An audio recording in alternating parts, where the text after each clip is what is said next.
华为或者是它所代表的整个中国大陆的科技发展里面，现在有3项在全球是领先的，5G 就是一个最好的例子。华为它一开头不是在手机厉害，它是那个4G 的要跟未来的5G 连，要跟再后来的6G 连。华为是在这些地方最好，都是跟未来可以连的，就是它整个设计里面，它就设计好可以跟未来相容。不跟未来相容的话，你就要全部重做。华为它的优点就是它 forward compatible。欧洲说，我就是不要买他们的，那你就要去买替代的。你每一次换代的时候，你都有新的大的成本。等到他们真正用别人替代的5D 玩的时候呢，中国大陆的6G 已经好了，所以你就永远要落后的这样一个欧洲，大家甘心吗？有句话说牵一发动全身啊。刚才特别提到了安氏半导体这个争议呢，原本以为已经落幕了，但还想不到的就是没完没了哈。当然，这也让欧盟考虑开辟另外一个新的战场，就是限制华为和中兴的电信设备使用。根据彭博的报道呢，消息人士指称，欧盟执委会的副主席希望把2020年关于停止在行动网络所使用高风险供应商的建议，要转化成为一个具有法律约束力的要求。同时呢，还规定了，如果不愿意配合的成员国，可能要面临所谓的侵权程序，还有财务罚则。另外，他们也要积极的劝说这些非欧盟的国家不要过度依赖中国大陆的供应商。如果这些国家把全球门户计划的资金用在和华为设备相关的专案，那么欧盟可能会拒绝提供资助。而欧盟执委会的科技事务发言人也强调说，他们的5G 网络安全对于未来欧洲的经济至关重要。大家都知道，接下来马上要进入到的就是 AI 时代啊。AI 时代当然传输速度跟这个 AI 的基础建设大有关系啊。所以这次当然华为设备又被拿出来当作另外一个要开战的战场，而且是针对华为主力的产品，就是5G 通讯设备哈。那所以倩姐觉得这是欧洲在创造一个战场，创造一个筹码，还是说他们也看到了未来 AI 在基建这一块他们可能的劣势？事实上呢，华为或者是它所代表的整个中国大陆的科技发展里面，现在有3项在全球是领先的。所以你智慧通讯，那智慧通讯就会跟未来的智能制造啊什么连在一起。第二个呢就是绿色环保相关的。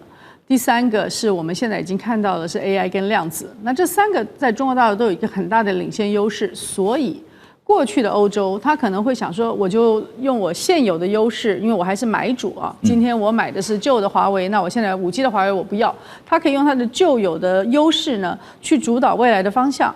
殊不知，中国大陆在这3个大的领域上面呢，它已经完全有一个另外另辟蹊径的另外的系统。那对于欧洲来讲，它的决定就是说，好。这东西已经发展了、成熟了、实验了，在现地上面已经有现地的落地了，是，而且它的性价比很高。那我要不要？我如果不要的话，我就要全部从头来，从我的研发、制造、财务成本上面，我就要从头来算一遍。对，所以我觉得看5G 就是一个最好的例子。大家记得华为它一开头在那个通讯服务上面，它不是在手机厉害，它是那个 base station， 就是那些给通讯产业的人所提供的那些地方厉害，因为它不但是往后可以共融，它可以往前共融。就是说，以前我们说我4G 的我可以往3G可以连在一起容易，可是我4G 的要去能够跟未来的5G 连，要跟再后来的6G 连。华为是在这些地方最好的，都是 infrastructure， 而且都是跟未来可以连的，就是它整个设计里面，它就设计好可以跟未来相容。那其他的不跟未来相容的话，你就要全部重做。你记得我们台湾以前开始有这个手机的时候，你换代就要全部重做你的基地台嘛。对。那华为它的优点就是它 forward compatible。那今天如果说欧洲说，我就是不要买他们的，那你就要去买替代的。那你替代的不但是你要替代今天的，你还要去替代明天的。你每一次换代的时候，你可能都有新的大的成本。那这也是为什么你今天去看华为现在说我的基地台啊、基础设备啊、我的手机跟相关的 application， 它的智慧财产的 license 都是用亿来算的，27亿、14亿，它的那个数量都非常大，因为它让使用者很容易的可以进入下一代。好，那现在如果我们今天华为真的不要用了，那就是第一，没有人去承担这个成本；第二个，你会延缓你的实行，等到他们真正用别人替代的5G玩的时候呢，中国大陆的6G 已经好了。对，因为今年在15里面已经把6G 就放在台面上了，所以你就永远要落后的这样一个欧洲，大家甘心吗？就是欧洲国家甘心不甘心？您刚刚在讲的时候，我就想到说，所以现在欧美方面，特别是美国特别用卫星来做一个替代，怎么看？卫星本来就是一个可能的替代，但是也不要忘记了，卫星在各个国家也会有它的安全疑虑啊。没错，它有一个稳定性的疑虑，那是某一种的安全疑虑，另外一个是安全疑虑啊，这两个都是就是国家安全疑虑，这两个都还是存在的。所以某些国家也许可以作为选择，对于其他的国家就不是一个选择，并且呢，对于比较经济落后的国家来讲，更不是一个选择。所以，我们今天看的东西不只是华为的5G，其实我们还看到的是所有在数字革命、AI、Quantum 跟未来的卫星、绿色能源革命中间，凡是中国大陆已经有能够落地领先优势的产业中间，提供性价比高的产品给欧洲的国家的时候，欧洲的国家都得要想一想，我要不要从头做？从头做的时间、成本以及它的成功率、安全率都是需要算的。没错，这次也有分析啊，就认为说，其实欧洲应该是有备而来啊，但是到底准备了多少呢？这个彭博指出说，德国政府考虑要使用公共资金来支付德国电信还有其他电信业者加速的更换现有他们所使用的华为设备。那在德国啊，他们也算了一下，如果要整个更换华为设备的话，成本要超过20亿欧元，折合台币大约是711亿啊。电信营运商则必须要在2029年底之前，把所有大陆5G 的行动网络设备的关键营运相关的等等内容要完全排除在外。这些都是钱呐，那么都是你看看德国政府说，那不惜花711亿台币要整个换掉，是这样，是在长痛不如短痛这样的一个思维吗？王老师怎么看？德国的政府他说他要拿钱来补贴德国电信，它因为更换华为5G 所衍生的额外费用、额外成本，这其实衍生出很多问题。第一个，你要拿谁的钱？他说是纳税人的钱。对了，政府花都纳税人的钱。好，那可是政府他每个预算都要分各个部门的，从哪个部门来？有人说可能会从国防部门来，因为这是国安问题。也有人说，德国会有那个基础建设的相关部门，从基建部门过来。好，换句话说，德国现在把方向定了，可是钱从哪里来？目前还在云端啊。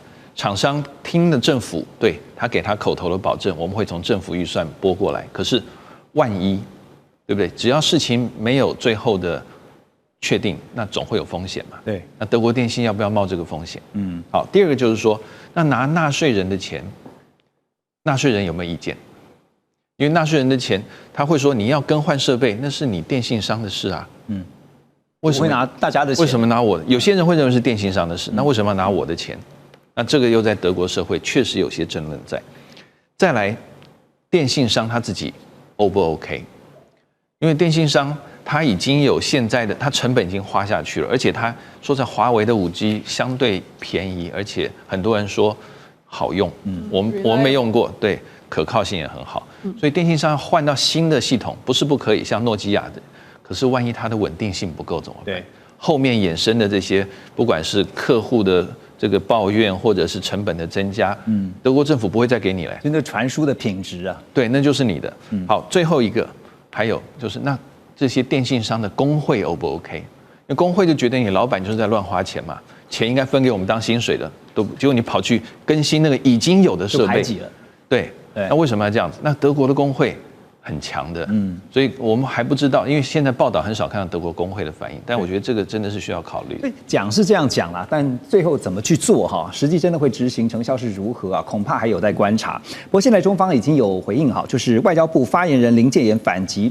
他就说，这种在没有法律依据还有事实根据的情况之下，用行政手段强行限制甚至禁止企业参与市场，是严重违反了市场原则以及公平竞争的规则啊。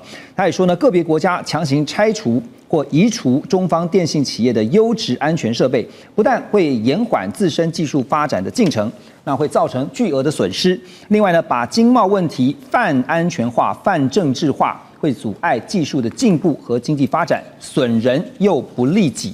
现在看来，北京这边。意思就是说，如果真的这么做的话，北京会反制的。但是北京会如何针对华为的这些相关的电信设备啊，在欧洲这边遭遇到的困难，会如何来处置呢？如何反制？是我觉得自己强大、自身强大，这就是最好的。就您讲的底气。我说不好听，中国真的太厉害了，但就是因为它太厉害了，惹到了别人嘛，这么简单，树大招风。这件事情在2011年到2014年是演得最烈的时候。2012年，芝加哥有个学者说，中国再这样崛起，美国会疯狂，越崛起越疯狂。现在欧洲也跟着疯狂。我跟你讲哈，大家想想看，2011年发生什么事？那时候我刚好在另外一个友台讲了一个，就是那时候每个礼拜二10点，我正好讲的就是华为，还有另外叫中兴，绝对不能忽略掉中兴富国这家中兴，这两家一样的。当时还没有现在所谓手机玩到这么火热的时候，是路由器。那个路由器有没有？美国有几家快倒闭，他们要去收购奥巴马时期，全部呢要被收购之下，全部挡住。这跟2005年中海油去并他们的这个雪瑞丰一样的，那个 Unicom 76一样的，全部用国安理由。对，当时你要想到，当中国的那个 PC 市场在2005也是一样，那个联想去标 IBM 大部分的那个产业的时候，他们也只给他部分的嘛 PC 市场。这就是美国后来越来越怕中国的崛起，但是那时候还好，所以2011年就挡。就国安理由挡回去了，这两家持续发展。各位，你想想看，2018年3月22号丢出301法案的中美贸易战，就隔年发生什么事？我跟你讲，我那天在美国，我跟我学弟讲，这件事不是贸易战，就是科技战。而且几个月后，你会让我听到，就是中兴、华为会被锁喉。你看有没有发生？我跟你讲，我学弟可以证明非常清楚，因为那时候我讲的非常清楚。这样讲好了，你知道2019真的华为被当时是川普那个时候。那个脖子磕得很死，到2020年，拜登继续磕，甚至华为侵占山坡。各位，任正非2019讲了一些话，他说在2战的时候，一辆飞机啊，从头飞到底的时候被打了好多个这个千疮百孔，但他一样忍着飞到了目的地。任正非说，我们华为，我们有强大的实力，不管他们怎么打，我们一样飞到目的地。而国际友人，第一，我们成本低。第二，我们的品质好，这两个 P 嘛，哈 ，Price Product， 还有一个很重要，当然 Quality 就是品质好，重要是我们的服务好。全球在的时候，已经全世界都签了这个5G、6G 的未来，刚刚讲的未来性的它的这个手机未来的服务。对，美国当然看不过去了嘛。我现在还在想，现在战机哈。6代战机不是美国还没有真正实验，中国的这个沈飞、陈飞，你知道这J36、J50都出现，以后不是手机是战斗机，美国都追不过，你知道吗？研发速度也这个是5、6代，就是5G、6G，它现在战机也是5代、6代，所以讲到研发速度，中国是这样子的。美国之前多强，你看造船业多强，现在停滞，中国是一下超越好几百倍。所以我觉得美国现在会碰到一个很大的问题，欧盟也是一样，所以欧盟现在跟着也疯狂开始锁喉。我觉得他怎么锁得住呢？我这样讲哈，自身强大最重要。所以我为什么讲2001到2014？因为那时候发生太多事件，除了这个所谓的路由器的事件之后，2012讲的话之后，2013红色供应链，2014最重要是他们2013。当时川还有那个李克强到了德国去参加找人去参加汉诺威会议啊，这是美基数年参加会议，隔年跟中德签的工业4.0。当年定了一个叫做 China Creation 2025，在2015年写完这个文本，里面弄了2步走：工业化、科技化，以及到最后的10大未来推展。第一个就是新一代讯息，注意新一代讯息；第二个才是航太航空哦。新一代讯息就是 5G、6G。2014他已经看到未来，所以那个时候你说华为有没有国家support？一定多少有。也就是他们看到国家未来，你会发现他们的3步走叫15写的25、35、45。如果你去看了文本，25要做到真正全世界认定它制造强国，35要说它是世界美国才能跟他比的强国，2045是世界第1强国。对，他的第2个百年梦，中国的见证百年梦嘛，就要在2049年达成。这不是他当时讲的非常清楚啊。所以我觉得哈，现在你说取而代之主权国家这个高一贤，我跟你讲，自己强大就有未来。所以当中国在2014年，我飞机每次去讲学到安徽啊，到上海去的时候，每次看到飞机场只有2个很大字叫 China Creation。我当时真的在安徽财大跟那个院长说，这个是什么意思？他说他们正在推所谓的科技未来。你看现在11年了，真的只有政策下放，甚至教育扎根呐。他们你知道我上礼拜去南京，他们的教育现在也是跨领域结合。我们财经系已经在大陆已经对岸落伍了，到第10几名。台湾还是前3名。老师这个分析其实让我想到，这真可怕，像是我们在下棋一样哈，就是有一句话说呢，你的开棋的这个棋局哈，就是开棋的布局决定了最终的结局，感觉有点像是这样子。对，三星将在东南亚、澳洲还有纽西兰推动裁员，可能会影响这些地区10%的人力。那其他海外的子公司也有计划要裁员，我们要来看到是印度还有部分的南美地区现在已经裁员10%了。三星的总员工数大概是26.78万人，那海外人力占了超过一半。三星的晶圆代工事业现在面临到源源不断的难题，包括了连续的亏损，还有良率的低迷、客户流失、策略不确定等等的挑战。好，我们就来看到，这是根据 ZDNet Korea 的报道，说三星呢吸引了韩国本身没有这个晶圆厂 IC 设计的企业的订单，但是最近好多家的企业还是决定下单给竞争对手台积电。那我们再来看到，传出北京禁止中国企业购买辉达的人工智慧晶片。有鉴于三星呢正向辉达供应第4代的高频宽记忆体，这个呢恐怕会影响到的就是三星的 HBM 的销售。好，庄老师就您来看，三星接下来有没有可能走向像是 Intel 这样子窘境？首先有必要跟观众朋友做个科普了哈。我们这边讲的是三星电子，它的母企业叫三星集团，那这是韩国最大的财团。除了我们知道的三星电子之外呢，它还有这个机械重工。还有金融保险，甚至还有这个旅游观光，像韩国有名的这个爱宝乐园，还有一些5星级饭店就是三星的，它有50万员工。我们的新闻主要是它旗下的三星电子。是，那三星电子呢，当然有晶圆代工这个区块，当然也有这个所谓的 DRAM 动态随机存取记忆体，就是电脑用的记忆体，还有这个随身碟用的这个快闪记忆体 Flash Memory， 还有做面板、电视机，还有电视，还有这个笔电、桌垫等等的这个消费性电子，所以它只有代工这个区块受到影响而已。那为什么受到影响呢？事实上呢，这个早就有蛛丝马迹。因为我今天早上在跟国内一个半导体产业的副总在聊天的时候，就提到这回事。他说，在几个月前就注意到三星电子，它每年都举办的代工论坛呢，过去都实体举办。以往是在比如说北京、东京、首尔，或是美国德州的 Austin 举办，今年突然改成线上，就知道营收已经不好，才 cost down。另外一方面呢，德州厂也裁员将近10%。那么为什么造成这样的原因呢？主要就是说，一来啊，三星电子自己的手机还有这个桌垫、笔电方面呢，因为疫情结束之后卖的没有很好。那因为三星电子有做自家产品的代工、晶圆代工，所以连带影响到它营收。另外一方面，值得一提就是说，三星在3奈米这些所谓的高阶先进制程方面呢，它是用了所谓的 GAA 的架构。那这方面呢，良率比较低。那台积电用的是所谓的 FinFET 这个一般比较成熟的架构，那所以良率比较高。不过再过到明年呢，即将迈入更先进的2奈米制程的时候呢，台积电也会转向采用 GAA 制程。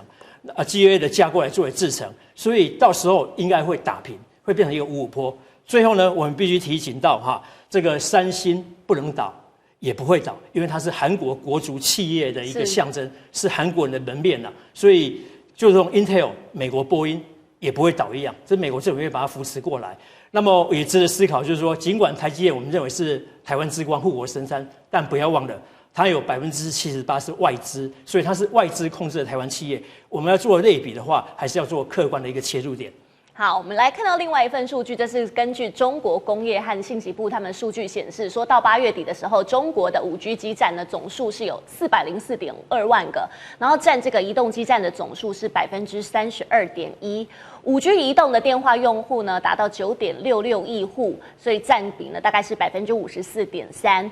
那另外一份数据是指出说，中国5G 工厂的建设数量将近有3000个。第一个5星5G 工厂中兴通讯南京智能滨江5G 工厂建设完成，代表中国制造业的数字化转型方向。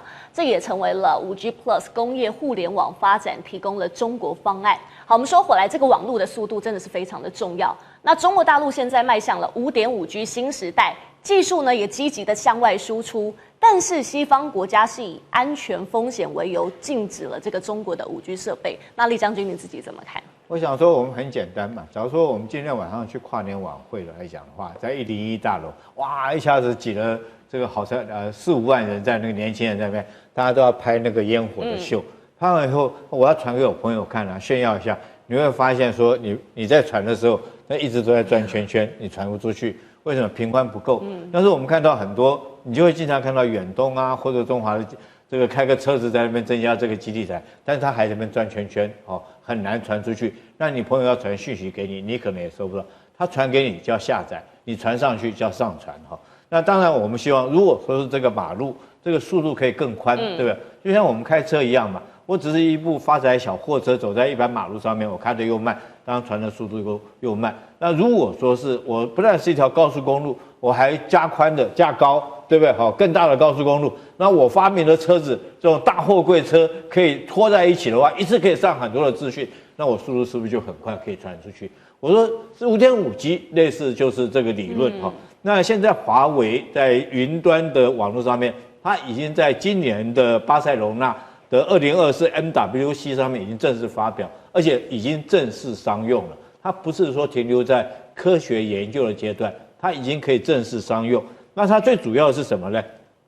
它上行的速度，也就是我们上传的速度可以到718 MBS， 也就是每秒钟可以有8万兆的一个兆元的传输速度。那下行的话是4.03 GPS 大概每秒钟可以有40亿位元的传输速度。那大家对这个还是不是很了解？我讲一个具体的东西，可能大家比较能够接受，就是说，假如说我们要传一部电影来讲的话，我们要传一部电影，一般的电影来讲大概10 GB 了大概是4秒钟左右，你就可以传一部电影下来了，下传一部电影。那我如果说拍一部电影，我要上传上去，可能这个上传时间要比较久一点，大概8秒钟，你就可以上传一部这个高清的电影，然后同时可以给很多人来看，速度也很快。我想说，对于未来整个社会来讲，不管家庭生活或者社会或者是交通来讲，都会有很大的帮助。未来一定是一个万物接连的一个社会嘛。是我们另外来看到，在澳洲墨尔本有举行了第3代合作伙伴计划 3GPP 业务跟系统技术的规范主权会上，全球6G 标准化的工作呢，迎来了重要的里程碑，正式启动。中国移动代表担任这个项目的主报告人，结果获得了全球超过90家公司的支持。中国大陆国家知识产权局发表报告，全球在6G 领域的这个专利申请量超过了3.8万项，那中国的贡献就超过1/3，位居全球的首位。好，杨老师，就您个人的判断，您自己的预期啦，中国会交出怎么样在6G 这一块的成绩单？我4年前的时候就写了一本书，就是《中美贸易战与科技战》。那个时候就了解到美国为什么要对华为动手。那甚至后来还要求加拿大软禁孟晚舟1000多天，因为那个时候华为光它这一个公司在全球在5G 的这些技术移动的设施的这些专利上面，它已经大概超过10%的比例，当然是世界第一。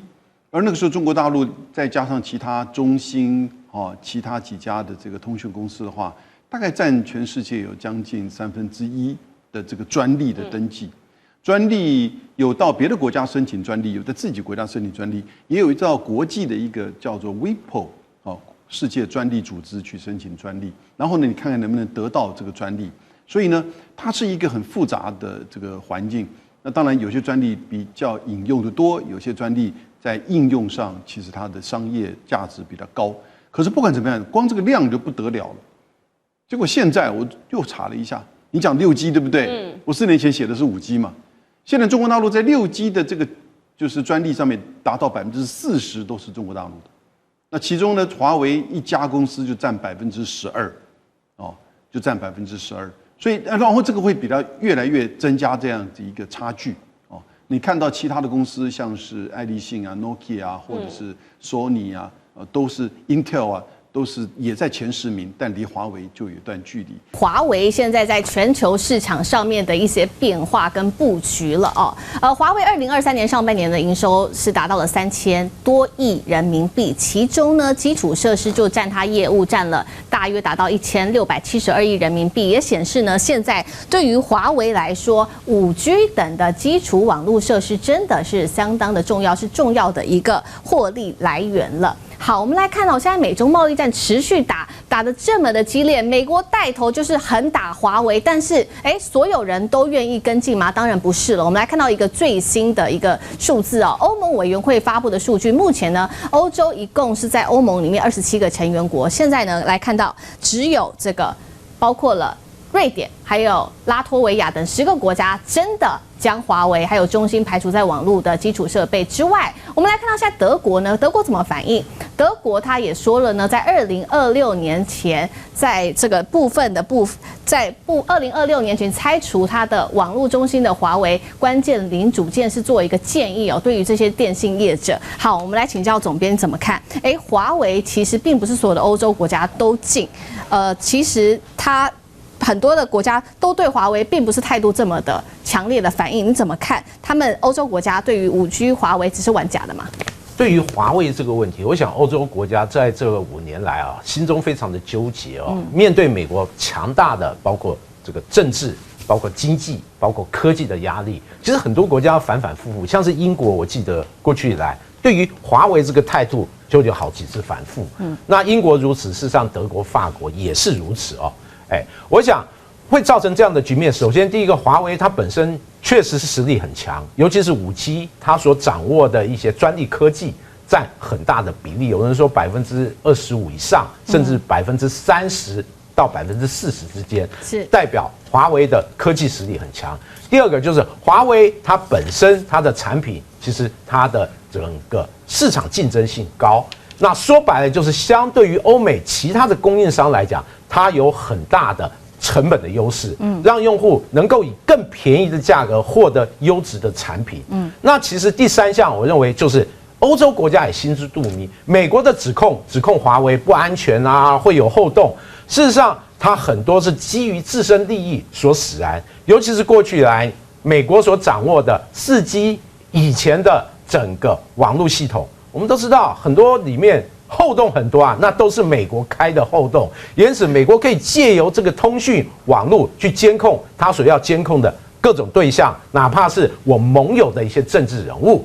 也因此，对于美国来讲，它向来是以实力地位来出发，而且建立所谓的游戏规则。在5G 这个部分，它的垄断地位被华为打破，当然对它来讲就是无法容忍的事。我想欧洲国家很多其实对此也心知肚明，也因此在科技、在成本、在基于美国这样额外不为人知的用心这个层面，反复去斟酌，无怪乎很多欧洲的主要国家对这个华为的态度会反反复复、踌躇不前。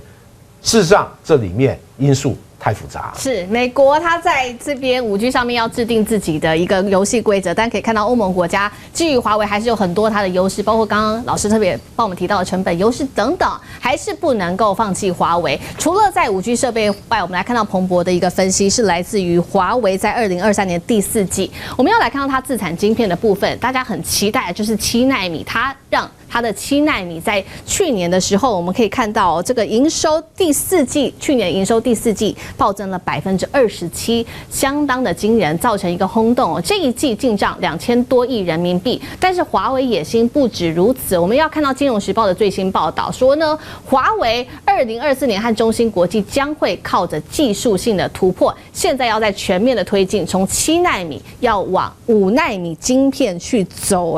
吴岳老师怎么看？有机会吗？有什么隐忧？我想机会是有的，隐忧是不少的。那首先我们看到说，当然7奈米它是属于先进制程的。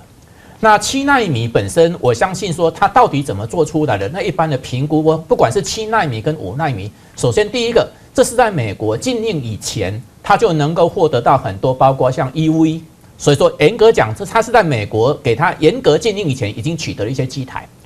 那第二个来讲的话，这个机台来讲的话，现在所谓的最新的禁令来讲的话，它已经很难再从荷兰里面得到最先进的 EUV。那第二个部分来讲的话，日本方面也有23项有关于半导体的制程、重要的制程，还有半成品跟所谓的化学原物料。那这方面也是属于什么？也是属于管制型的。那第三个很重要的考虑说，我相信它集中全力要做到从7奈米做到5奈米应该不难，但是大家关注的是2个。第一个，你的良率高不高？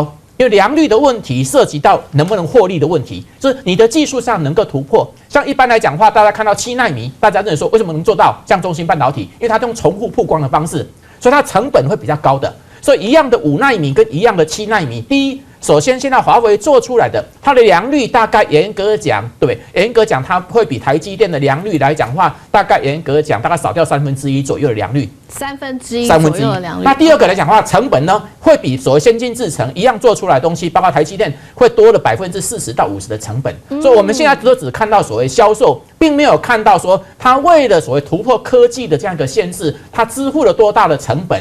那它多大成本来讲的话，如果良率始终是无法提升，那后续性的所谓机器设备跟原物料仍然受到管制，我相信它当然最终它可能会摸索出一套的突围之道，但是短期内要跟这些先进制程一样站在同一个竞争点上，我觉得说难度还是很高的。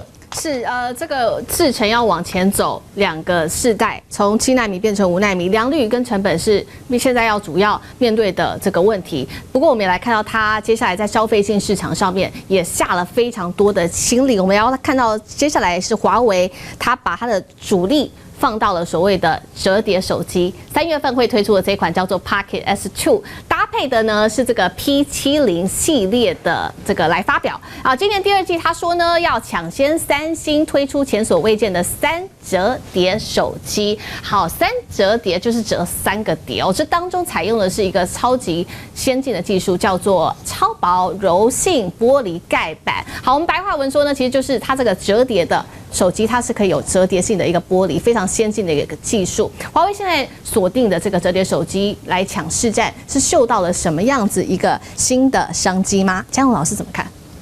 商机的部分有4点。第一个呢，这个一个市场刚刚出来的时候有先发优势，如果它抢先进来，那个时候啊，那个一旦将来很多竞争者进来的话，那个毛利会被压低。所以第一个优势是高毛利，好，先进来的先赚到高毛利，那以后呢，竞争者多了以后，杀价竞争，毛利会被压下来，这是一个。所以他抢先看到高毛利。第二个，华为等于在为自己做品牌形象广告，它可以先推出这种领先性的产品，好，这是第2个好处。第3个呢，它其实哈，大家想一想，如果你把折叠整个展开的话，其实相当于类似平板。所以他在抢平板的商机是就是很多人买平板嘛，平板都不能折叠嘛，对不对？他现在如果把它展开以后，就变成一个平板的那个类似手机变平板，类平板的话，那等于会取代平板嘛。OK， 他在抢平板的商机，是最后他在挤压跟挑战三星，所以他有这些优势。那不过这里有一个问题就是美国打华为的手机，为什么？因为美国没有打小米哦，美国没有打OPPO、vivo 这个中国的其他手机品牌啊，为什么打华为？第一个，美国打华为原始的理由是国家安全嘛，是那个还包括人权嘛这些嘛。那这些因素的话呢，主要是因为5G 通讯设备是华为的原本的那个主力项目，它的本家了哈。然后呢，这个有国防用途，它从军工产业过来的嘛，它军事用途的通讯设备过来的嘛。那所以呢，美国本来的理由是打这个根据国家安全来打华为的通讯设备，问题是华为用手机赚的钱来补贴它的通讯设备，所以他要打他的手机，这是第一个理由。是第二个理由呢，他纯粹是针对华为而来。我刚刚讲，他没有针对中国其他品牌，对不对？那这又为什么？这里又多了一个考虑点，就是美国发现今天习近平不能谈，不能跟他打交道，为什么？因为习近平背后有强大的民族主义情绪推着他，他不能让步，他一让步会被骂丧权辱国。所以呢，中国现在内部有强大的民族主义情绪，包括要所谓武统台湾，都是这种情绪的作用的结果。所以美国发现必须把中国的民族主义情绪降温，才能够跟习近平谈出有用的协议出来。那打民族主义情绪的泛滥，目标就是华为。因为华为，我们说台积电是台湾之光，华为是中国之光，对，所以他打华为是在为民族主义情绪降温，是有这样的一个侧面的效果。是，那所以综合来看的话，他打华为手机，既有经济产业的理由，也有非经济的理由，都有。是，谢谢老师。我们进一步来看到这个华为，它这个刚刚提到的3折叠手机嘛，好，它的出货量的部分呢，这个是450万只。那市场是预估呢，在这个华为今年的目标可以翻倍，也就是说，在折叠手机市场，它在今年的部分是力拼达到了1000万只的一个出货量。不过，我们也来看到《工商时报》的报道，它现在还是会有一些受到限制的部分，是中资的面板厂有2家，一个是京东方，另外一家叫做微信诺。好，这2家呢不愿意扩产折叠的萤幕，今年华为手机的出货量，他们就预估了，可能就会落在原本预估的1000万只减到600万只，减少400万只的一个预估量。好，现在来看起来，华为在接下来的出货量最大主力恐怕会是自己人吗？吴越老师怎么看？我想，当然，第一个来讲，京东方它是算是不仅是大陆方面最大的面板，它也是全世界最大的面板厂。那当然，它有它本身的一些策略性的考虑。那华为它本身就像刚刚嘉龙老师所讲的，因为折叠手机本来最大的占有率就是三星，三星大概占了71%左右嘛，那华为大概占了12%到13%，其他才是各家来分担。哇，那所以因此它要变成说要取得积极的增长，当然这个面板的供应是变得非常关键的非常重要关键。所以华为大概一方面既要面对有关于国际美国方面的打压，二方面当然也要来自于所谓大陆内部自己产业方面进一步的合作跟分工，才能够落实。是同一个问题，总编怎么看？我认为可能要看3折叠手机它未来好不好用，品质如何哦。特别是我之前有朋友用过三星的这个折叠手机，用了1年多，后来发现有一些问题，那要去送修，发现这个价格还可以买一只新的手机。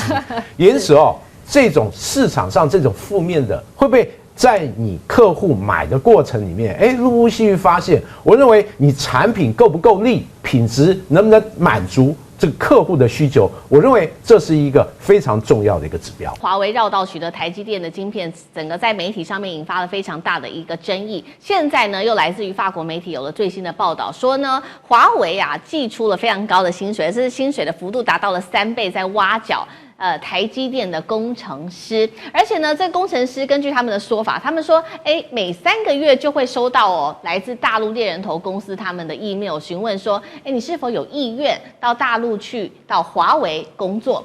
虽然呢，这些台积电工程师们说，看起来真的是条件非常的优渥啊，然后也非常的向往，但是他们通常还是都拒绝了。主要原因其实就是有2个，第一个他们是说，听到这样子的消息之后，台积电的部分呢也会提高他们的薪水、薪酬还有职位给员工，让他们继续的留下来，这第一个原因。第2个原因是员工害怕会影响未来的就业前景，所以他们宁可呢持续的待在美商或者是台企哦。好，我们现在看到华为高薪的挖角台积电人才，台积电又祭出这个高薪来留才，现在两岸是在上演抢半导体相关的人才吗？那又为何刚刚提到的这个台积电员工会担心去中国大陆的这个华为工作呢？委员怎么看？人才、商品、资本的国际化流动，在现代的市场经济是一个很正常的。不要说台积电的工程师啊，我们台湾每一年要从海外找了多少基层劳工来？我们虽然叫做移工或者外劳，数量非常大薪水也比他原来高很多啊。一样的，现在就是华为来挖台积电的工程师，对台积电工程师是好的，证明他品质好，而且是台积电没有付给他足够的薪水，他应该值3倍，所以台积电被迫要提高薪水。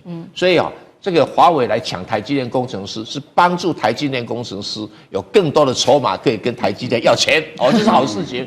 我们要乐观其成，而且多加鼓励，不要什么每3个月1封嘛，每天1封，像追求爱情信一样，这是好事，我觉得这是好事啊。这个接到的这个工程师也要自己自豪，我也很有行情，对不对不像我都没有人在邀请我是吗？害怕这个未来的就业的前景这个也不是要说害怕啦，因为毕竟这种都有家有小嘛，对不对移动工作就有一个很复杂，像张忠谋也是台湾蒋经国从美国挖回来的啊，你要什么条件你开啊，保留美国国籍，在公家单位做事，薪水比照美国的薪水，通通答应啦。这个就是台湾也在到处挖人才，因为台湾没有挖人才，台湾一样到大陆上就挖很多人啊，要不要我提证据给你看了，还是一样啊。哦，那现在因为华为有这个实际上的需求，他到日本、到这个欧洲、到美国去挖人，就是我是觉得这个是好事情哦。那这个不要把它看成说，好，我这什么统战，我这什么压力啊？比如说这个大陆上半导体业挖的最成功是谁？梁孟松啊！如果没有梁孟松的话，中国大陆啊不晓得有多少骗子是骗政府的钱，就是这样子啊。他挖对人才，而且梁孟松是心怀祖国，他有一个很特殊的中国的那种情感啊。三星给他价码是用1000万美金起跳的，那中国说那这样好不好？我们不要穷，我们就20万人民币好不好？啊，他就收了，这他就收了啊。然后中国之后，那我给你一栋别墅好不好？人家这个三星说我给你一排，对不对？这个大家抢嘛。可是这种爱国的心情是无法被替代的嘛，哦，而且更可贵的，他出身是华侨背景啊，所以我是觉得哈，这个哪一天哦，这个中芯国际啊打败了很多的大厂的时候哈。可能门口要立一个这个梁孟松纪念碑，这很重要的里程碑。今天能够做到7奈米，就是梁孟松的功劳啊，全世界都公认，因为他这个人就是有一种天分哦，虽然人70好几人，脑筋动得超快的，他知道如何把这些旧的机器哦模令鼓弄一弄啊，这个变成高阶的生产系统，是很了不起一个人。多挖几个梁孟松啊，多挖几个，有啊，台积电很多啊，而且年轻一代的，因为梁孟松。毕竟是年纪大了，你现在70好几了，他80岁也要退休啊，对不对？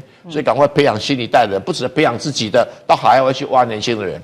好，委员帮我们看到这个人才本来就是流动的。其实上，华为不只是争这个半导体相关的人才，刚刚说工程师嘛，他们呢现在在扩大他们的脚步，在设备通讯业，因为今年真的是表现的也是非常的好，尤其是第3季大家都表现的不好，在全球通讯产业都不好的时候，只有华为营收是持续正成长的，其他大厂包括了这个 Nokia、爱立信、三星都在裁员哦，那都可能会成为华为征才的对象。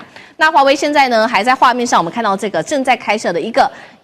达到了100个足球场大小的这个研发中心，也是在为这种设备相关的领域呢来做努力。那听说呢，现在也在招募人才了，每年起薪达到了新台币760万元。好，那另外一方面，华为在壮大，还有它的高 CP 的这个产品，也就是它的设备通讯嘛。西方国家当然很紧张了，当时在2019年的时候，美国就开始禁华为，接着欧盟啊、英国也跟着禁。但是大家说要禁，说了很久了，要禁这个5G 设备，但是到现在我们看到了这很多的政治人物啊，或者是电信业者，他们都认为说干脆不要禁。原因是什么？因为你真的要禁的话，你自己做太耗时又太耗成本了。所以呢，欧盟执委会做了一个统计，他说旗下27个成员国都必须要遵守这个华为的禁令，但目前只有7个国家是真的有在做一些实际的作为。现在欧盟的态度到底是什么？能拖就拖吗？赖老师怎么看？欧盟当然希望说那个它的成员国都能够执行啊，因为我们都知道欧委会的就是欧盟的执委会啊，冯德莱恩他是一个仇中反中，而且是亲美啊，他已经把欧盟变成美国的附属组织的一个领导人，很特殊。这个领导人在过去他跟川普其实也是很不搭嘎的啊，然后他跟这个欧盟的很多的国家的政治的领袖都是非常的不愉快的，他是我们用闽南话讲够狼玩啊，就是说他是一个很不讨喜的人，而且他本身对于梅克尔提拔他的人，他本身没有什么感情的，这样的一个有点刻薄寡恩的人啊，那他为什么能够连任？最主要的，因为他本来位置看到的是北约的秘书长，那由于法国跟德国他的母国强烈的反对，你看连他的母国都强烈反对他去接北约秘书长。所以才会让荷兰的吕特拿到，你就可以知道这个人。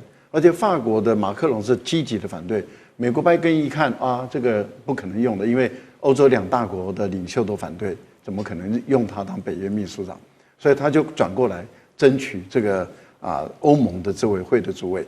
他目前来讲，由于他跟特朗普的关系很不好，那当时就是因为欧盟担心川普赢了。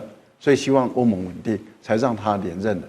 这个人他当然希望他的会员国都能够遵守。可是问题是，欧盟的成员国很清楚知道，打压华为是政治因素，不是真正的国家安全因素。没有国家安全的问题，事实上是政治问题。那对于他们来讲的话，那当初在美国的高压下，然后在你欧盟的推那个 push 的推进的情形下，你们要我去把这个华为拆掉，那我就问几个问题。第一个，华为当初给你4奈米或者3奈米的时候，不是那个4G 跟3G 的时候，它是可以在很小的情况下提升到5G。你如果整个把我拆掉，那我今天用爱立信或是用这个其他的系统，那问题就在第一个，他们的供应设备跟不上；第二个，成本太高；第三个，那花费是我的国家发挥啊，我的电信公司发挥。那很多电信公司它是私人资本的，对，它并不是国营企业。如果是国营企业的话，大家来问，那为什么政府要买？人民要纳税钱要买单？那如果是私人企业的话，那你政府要不要补贴？那你政府不补贴我，你要我做，所以你会看到他们大部分的策略就是听到了不动，这第一个，绝大部分的国家都不动。第二个就是我做一半，做得很慢，像德国就做得很慢嘛，德国就慢慢来做。慢慢做，然后一面做就一面埋怨嘛，说你政府要给我补贴，你的补贴不够，所以我个人是觉得，现在看是川普啦上来了以后会不会再盯这个事？如果川普不再盯这个事的话，那这个事可能在欧洲就不见了，就没有人再理了，然后继续用华为。好，再来我们再看到的是，刚刚看到是设备嘛，还有各国现在在使用华为的使用率。那我们现在来看到是消费市场的部分呢，我们要来看到包括华为的操作系统鸿蒙今年的发展到底怎么样？好，今年第3季在中国的市占率确实有提升，从15%增长到15%了。13%增长到15%了。那现在看起来呢，达到了和 iOS 相同的水平，但是跟这个安卓比确实还是相差蛮大的。安卓现在目前的市占率高达了70%，那这个是在我们看到的是它在它的手机的操作系统的部分。再来就是它的消费市场手机的部分，华为11月份即将会推出它的新的旗舰机 Mate 70系列，会搭载的就是的新鸿蒙的作业系统 5.0， 说要彻底摆脱 Android 换皮设计。好，之前我们讨论了很多3折机，现在看到的是 Mate 70又要推出了，会给 iPhone 在中国销售带来什么压力？大家怎么看？那当然就说，如果正常发展下去啊，那当然就说中国会给大家带来的压力会越来越大。但是呢，就像这个赖教授刚刚讲，就说他们叫会不会打压？看这个川普会不会打压？我是觉得川普不但会打压，而且会努力打压。为什么？你要考虑到，美国在川普这第一任2016以前有3个总统，克林顿、小布希、奥巴马，这3个总统取消了一个什么职位，你知道吗？就是美国总统国家科学技术顾问。以前总统有这个顾问的。这3个总统把它取消了，取消的目的何在？他就认为说，美国的科技稳如泰山，谁也跟不上。哦，结果呢，川普呢，所以我说川普很聪明，你不要看他一天到晚那个这个会对美女有兴趣的人，通常都特别聪明。那么这个川普呢，他就认识到了美国在科技和经济上出了问题。你不要忘了，他在2014年。就注意到，就说为什么华为在5G 方面取得了重要成就，他那个是觉得说一定要修理华为，所以2016年上台以后，大家不要忘了，孟晚舟什么时候被逮的？2018 2月1号，在加拿大就被限制自由，就跟那个当然就看出来就是一个冤枉一个那个嘛，但是他呢，2021 9月24才离开，这中间主导的就是川普。没有川普在中间主导，后面不会整个排出这样，连加拿大都参与都是那个。所以呢，川普他是会知道，就是整个在科技这个产业上面呢，他知道要对抗中国的话，在这一方面呢不能手软。所以他在后面会怎么做？我觉得这是大家就说必须要注意的，不要低估了川普要保护美国企业打压中国的这种意义。以及蛮干这是我是觉得中国大陆要特别注意。